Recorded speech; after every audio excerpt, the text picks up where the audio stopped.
Hey, hi, my name is John Andrew Candelario. I'm a property manager in Central Florida. I actually cover more markets than that. All of my rentals are either in Florida, and I have some select rentals in Atlanta, Georgia as well. And I've also helped over 200 hosts optimize their pricing, and I serve as a revenue manager for them. I'm somebody who handles the pricing, sets the nightly rates, and makes sure I get top dollar for their properties and their listings. Now, I use Pricelabs. I'm not endorsed by them. I don't get paid by them, but it's my tool of choice. I also use Beyond Pricing from time to time, but Pricelabs is my go-to for most major tourist markets.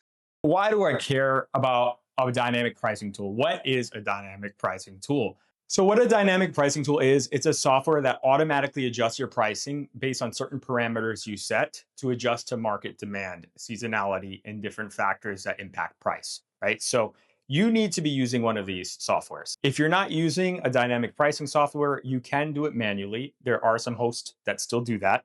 But if you become busy and you're not adjusting your pricing, someone else who has a machine doing this for them is going to win the bidding war and beat you to the punch and get the guests that you want staying in your rental. They're going to be staying in their property. So getting a dynamic pricing tool is a step in the right direction, but it's only as good as the person setting the customizations, setting the rules, and telling the machine what to do. So what I want to do is simplify how to get the most out of the pricing software in the least amount of time.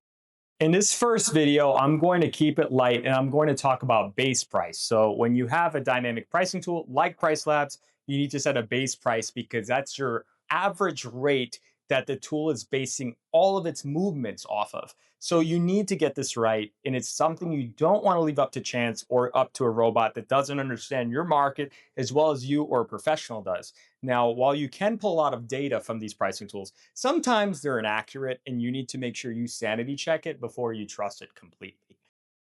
Let's go under the hood and see how to set your base price in Pricelabs. So on our dashboard, we're going to select the listing that we want to analyze. And then in the top left corner, you're going to see configure prices. You're going to hit help me choose a base price. Now we're going to see these three options: recommended, market driven, and custom. Let's start with recommended. The recommended price is going to be driven by your performance. So if you've been booked more than your comps, it's going to recommend a higher rate.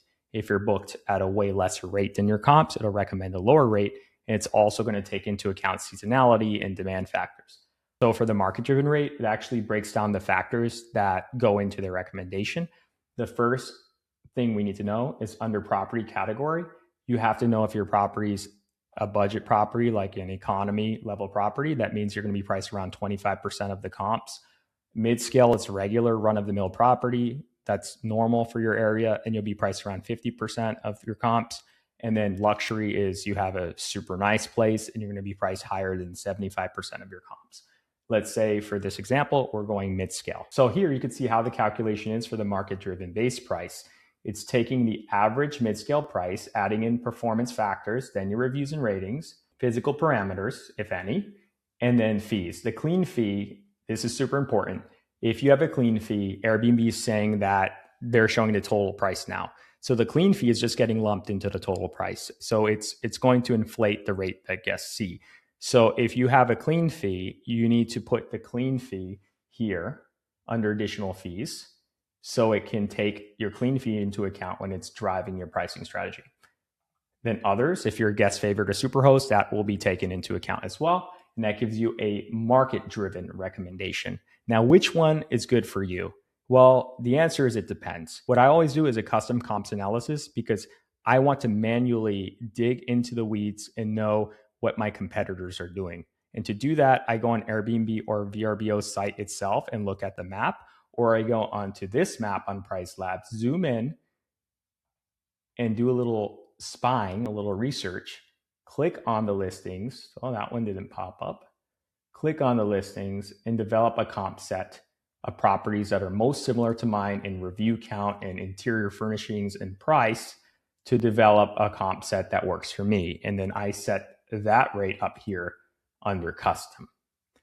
But when you're just getting started, if your area has a lot of data points, you can go with the recommended rate while you do the research, you do the analysis, and you set up a custom base rate. That's always the best way to go. I look at the recommended base price and then the market driven base price recommendation as more of a sanity check. This chart here is super helpful. So depending on the option you select, it'll show what your average monthly prices will look like when your base price is set to $397. So we're in February. We're going into February. It's saying our average monthly price will be $394. Going into March, it'll be higher because that's spring break. It'll be $525. So this gives you more or less of another way to quickly check what your average monthly rate will look like, your average monthly price will look like in different months. So important here, click on this gear button and select, after you have your listing here, select the bedroom selection.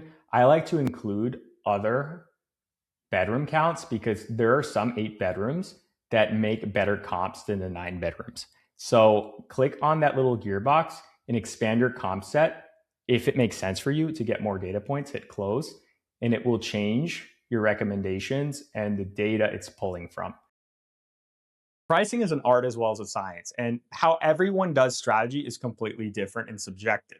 We all have the same objective in mind to maximize your gains, right? Those gains. You want to maximize the return on investment, your revenue, your average daily rate, and you want to have high occupancy. Sometimes people will optimize for occupancy and have a lower rate because filling that calendar will get them more revenue overall. And sometimes a strategy is optimizing for the rate and not the occupancy, because in those markets with those properties, you'll make just as much, if not more money at a 50% occupancy than you would at a 75% occupancy at cheaper rates. So it all really depends on your listing and your specific use case.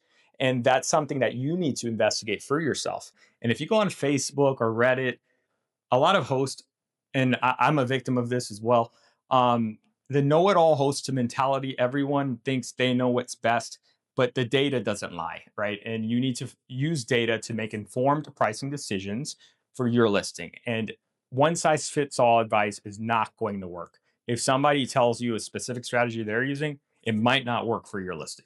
There are some fundamentals that hold true in all markets, but some things just will not make sense. An example of that is doing a one night minimum for bookings so you could increase your occupancy when you have a 14-bedroom house. That's going to be a disaster. You're going to have guests throwing crazy parties, lots of property damage, and your return on investment will be completely wiped by all the maintenance costs you need to do when they mess up your place. So, one size all advice, please do not do that. Please learn the fundamentals and find out what strategy works best for you and your listing. Don't base your base price off of your high season, because a common mistake a lot of hosts make is we want to get that money. So we overestimate how well our listings are going to do and we set a base rate that's too high. Well, the problem with that is in your high seasons, it's going to add onto that base rate that's already too inflated, and you're going to scare people away and you're not going to get booked and your rates will be all wacky and all over the place. So this is the average rate. That's your mid-season rate, what you're getting in the middle of the road season, not when it's slow, not when it's busy, but in your mid-season. That's what your base rate will be. Now, if we want the tool to help us with the base rate, and say we have an 8-bedroom property, it may make sense to include 7 and 9 bedrooms in the comp set, because maybe those bedroom counts have less beds or more beds, but they're around the same size as an 8-bedroom. So you don't want to exclude them from the comp set because they may actually have better comps in there than some 8 bedrooms are comparing to. So that's something you may want to think about. Now, property categories, it's a little confusing to new users of Pricelabs, but there's 3 main categories: economy, mid-scale, and luxury. And that basically means if you're an economy, you're going to be priced higher than 25% of your comps. If you're mid-scale, priced higher than 50% of your comps. And if you're luxury, priced higher than 75% of your comps. But only you're going to know that from seeing what's around you, clicking on Airbnb and VRBO listings, and seeing how your interior and how what you offer in terms of exterior, like a pool, a game room, movie theater, things of that nature, how that compares to other people in your market. If you're in a condo and you have an ocean view and other people don't have an ocean view, and your ocean view is really, really nice, you may be in that luxury end, but that's something only you're going to know. And you don't want to select the wrong one because it'll mess up your pricing. Now, things to consider in pricing world. So the thought is, like, if you drop a pen in the forest and it doesn't make any noise, does it really make a sound? Well, this question is If everyone's using a pricing tool, wouldn't it make it ineffective if everyone's doing the exact same thing and letting the robots do the work? Wouldn't that make the pricing tool not work? Well, yes and no.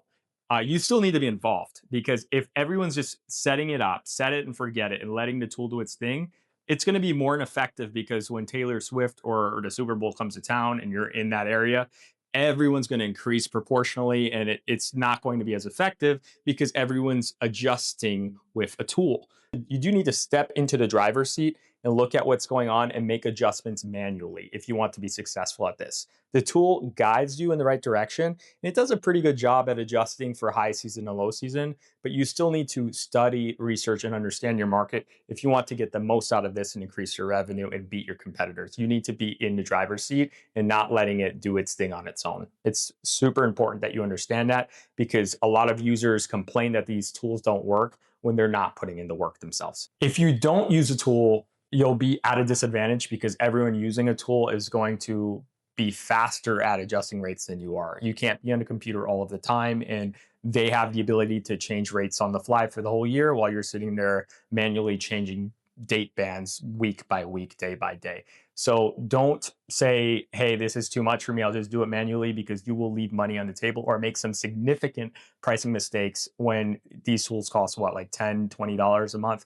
There's no reason to not give it a try.